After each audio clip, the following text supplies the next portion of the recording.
నమస్తే welcome to iDream నేను మీ Madhuri. Kannada star నటుడు దర్శన్ అరెస్ట్ అయ్యాడు. ఈ ఘటన కన్నడ ఇండస్ట్రీలో పెద్ద దుమారాన్ని రేపింది. రేణుకాస్వామి అనే వ్యక్తి హత్య కేసులో నటుడు దర్శన్ ను పోలీసులు అరెస్ట్ చేశారు.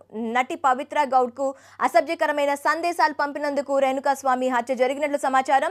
నటుడు దర్శన్ సూచనల మేరకే ఈ హత్య జరిగినట్లు తెలుస్తోంది. ఈ హత్యకు కారణమైన నటుడు దర్శన్ ని మైసూర్లోని ఓ ఫామ్ హౌస్ లో పోలీసులు అరెస్ట్ చేశారు. దర్శన్ తో నటి పవిత్ర గౌడ్ సన్నిహితంగా ఉంటుంది.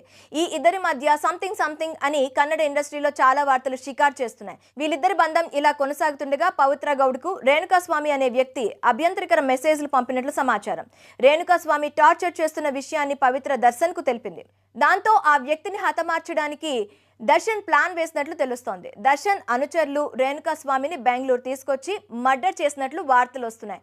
రేణుకాస్వామి మర్డర్ ఈ ఘటన జూన్ 9న జరిగింది. రేణుకాస్వామిని చిత్రదుర్గం నుంచి బెంగళూరుకు తీసుకొచ్చారు. ఓ షెడ్ లో ఉంచారు. ఆ తర్వాత అతన్ని విచ్చలవిడిగా కొట్టారని తెలుస్తోంది. రేణుకాస్వామిపై దాడి చేసిన వారిలో దర్శన్ ఉన్నట్లు సమాచారం. ఆ తరువాత అతడిని హత్య చేశారు. మృతదేహాన్ని కల్వర్టులో పడేశారు.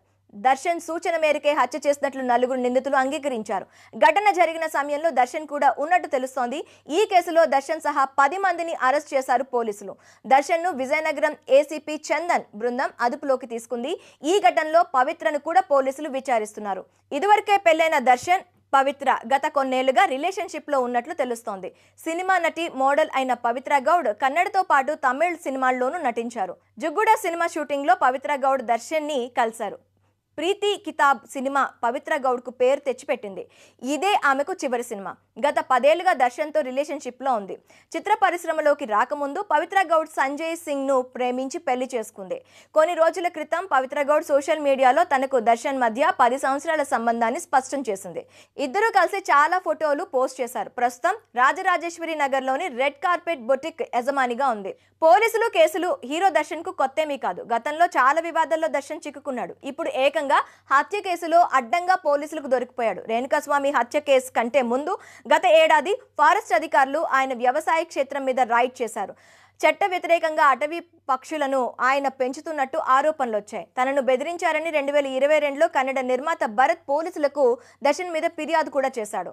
మైసూర్లోని ఓ హోటల్లో వెయిటర్ను కించపరిచాడన్న ఆరోపణలు కూడా 2021లో అతనిపై వచ్చాయి. తన భర్త ప్రవర్తన బాలేదని, తన మీద శారీరక దాడికి పాల్పడటం, కొట్టడం వంటివి చేశాడని దర్శన్ భార్య 2016లో పోలీసులకు కంప్లైంట్ చేసింది. దానికి ముందు 2011లో గృహహింస చట్టం కింద దర్శన్ భార్య కేసు పెట్టడంతో 14 రోజుల పాటు ఆయన జ్యుడిషియల్ కస్టడీలో ఉన్నాడు.